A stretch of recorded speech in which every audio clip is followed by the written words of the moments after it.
Let's Play series of Hearts of Iron 4. As you can see, I've got a new microphone, a new webcam, and yeah, as you can see, it's all litty up and everything. And I took a quick break from doing recording for YouTube and to start up some, because I've started streaming on Twitch again. But I wanted to make sure that I was up and ready before I came back to recording with new microphone and new gear, because one of the things I noticed in my previous videos is a lot of background noise.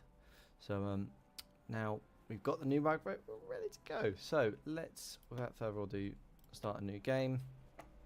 Select a scenario. Now I'm not going to select a major. Been there, done that. Loads of Let's Plays from other people doing big nations. Now China is an interesting one because that's not technically classed as a well, it's a major nation in my opinion in this game. It has the manpower and the potential to be a major nation, but because of Japan and stuff, it's pretty annoying. They added in Manchukuo. I don't remember that being in. That's a new nation. Cool.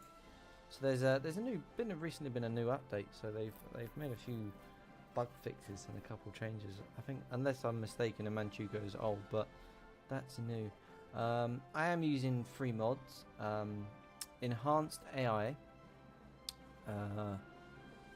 extended tank icons, and as well as aircraft icons. So basically just puts aircraft icons in all the things.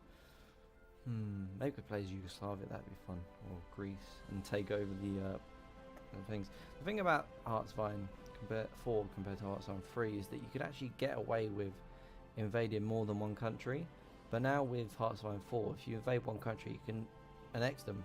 Doesn't matter who you annex, that's fine. But if as soon as you go to annex another country, like, no, we're gonna protect the independence of this country for no apparent reason. Anyway, so even if it's like Albania, Britain will do even if you've taken over Yugoslavia, it's just like this random nation, Albania. Obviously, it's not a random nation. You know what I mean? In terms of game aspects, but you can't take it over because France or Germany or Italy will guarantee the independence of it. Trying to think, what nation shall I? Do you know what? Let's go with China. I haven't played as China yet. I'm going to go on regular. Well, let's put Iron Man mode on. Just make it interesting. Historical focuses are on. Strengthen Germany. Nah, that's fine. Ooh, where's China? China. Ooh. Let's just give us a little bit of a boost. And let's give, in response, give Germany, Italy's pretty rubbish, so let's give Germany a little bit of boost and United Kingdom a little bit of boost. There we go. Nice. So let's get cracking, shall we? Cracking. Let's get cracking with a new Let's Play series. Now, Iron Man China 1. I'm absolutely loving the sound of that.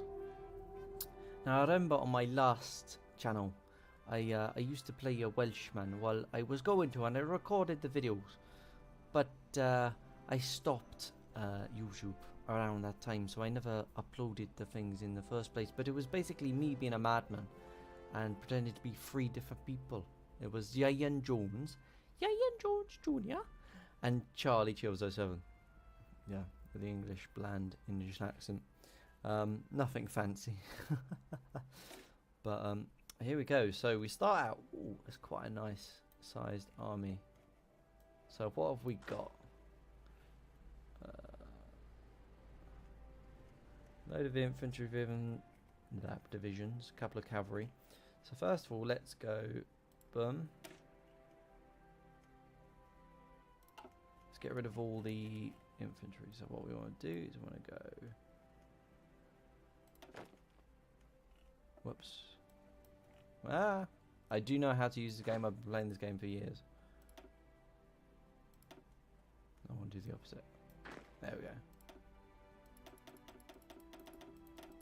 So let's just get rid of all of these. I'm not disbanding them, just deselecting them. Because what I like to do with my cavalry divisions is create a new dude. Let's give them to a... Oh, they're all field marshals. Nice. Let's give them to Tu Ming. And send them here. Now these dudes are going to become my motorized units, my fast attack group, so fast response unit. So if ever we need to respond to the enemy really quickly, we only have 2 research windows. That is shocking, and I need to sort that out as soon as possible. So let's get the Type 24. We need to sort that shizness out. Get increased. No, not that one. Research, here we go. It's only 90 days, and it gives you plus 2% in terms of research. Now we want to build a couple civilian factories over here. This is going to be our civilian factories, and over here is going to be our military. If you hold shift, left shift or right shift, and click with the left mouse button, you can select all of the it builds all of the available spaces. So we've got 2 civilian factories and 5 military factories on the way. You want to make sure, the reason why I'm doing that is you want to make sure that you don't overload yourself with military factories, because civilian factories enable you to trade with other nations, and the more civilian factories, the more resources you can bring in. But at the same time, you want to make sure you have enough military factories to keep up with what the opponents are doing, so you don't fall behind your rivals.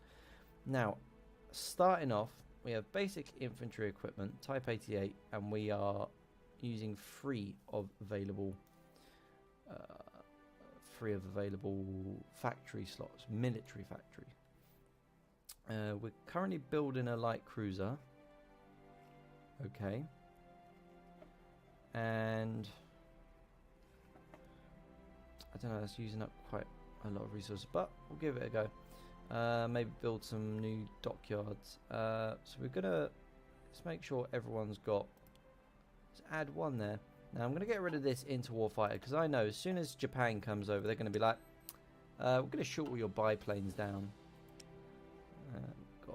Wow, we have got absolutely nothing, because in terms of planes and stuff. So this is going to be quite tricky. I'm glad I give myself a boost. Here we go. We've got, so when you've got equipment, you can create a variant. So you can increase weapons, blah blah, and then what you use is experience that you've gained, depending on what vehicle or like planes and infantry use army experience. There you go. So sorry. So infantry, any ground vehicles uses army experience. You gain that through battles, and also research, and certain politicians can give you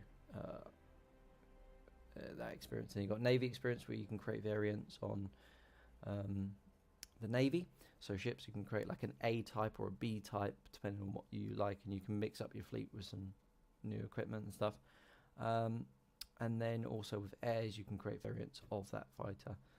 So say you've got a level 2 fighter, you can either research using the normal research a new fighter, but at the same time you can either spend your research points on a variant of the fighter that you're already creating, which means that your factories will be used to building that original fighter. And then at the same time, you've got the other fighters, the new fighters, which your factories won't be as customized to building, but you can instead use the research points into that as well. So it's twos and fro's between research and factories and what you can mass produce. Let's go with bomber. Assign 2 factories to that, and we'll assign another factory to that. So now, as you can see, this icon comes up, which is insufficient resources. Ideally we want to go with someone that's local, so it automatically does how many you need. So 1 factory, and that gives us 8 of that amount.